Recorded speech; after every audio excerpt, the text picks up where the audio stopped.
তো তার মানে আমরা বলছি গ্রামীণ হাট বাজারে কিংবা শহরে কন্ডোমিনিয়াম বা অ্যাপার্টমেন্টে এটা ব্যবহার করা যাবে এবং ব্যক্তি চাইলে এটা শেয়ার করতে পারবে।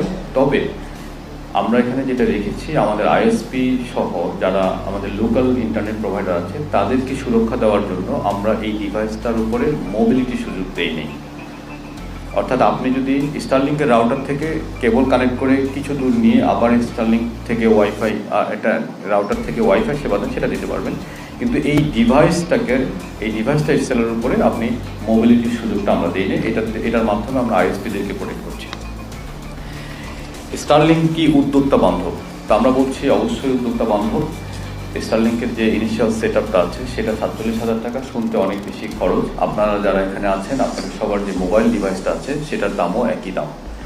এখন যদি স্টারলিংকটা কোনো উদ্যোক্তা কিনে, তাহলে উনি চাইলে মাইক্রো ক্রেডিট বা অন্য কোনো ফর্ম থেকে নিজে ফাইন্যান্সিং সোর্স করতে পারবেন, কিংবা উনি নিজে একটা সময় ভিত্তিতে বন্ধুবান্ধব কয়েকটা গ্রামের কয়েকটা হাটের দোকানপাটে ওনারা চাইলে কয়েকজন মিলে এটা করতে পারবেন। যেহেতু এখানে হাই স্পিড আছে, অর্থাৎ 300 Mbps আছে, একজন ব্যক্তির দৈনন্দিন জীবনের কাজ করতে বা ইন্টারনেট ব্যবহার করতে 300 Mbps এর প্রয়োজন নেই। সুতরাং উনি সহজতভাবে এটা শেয়ার করতে পারবেন।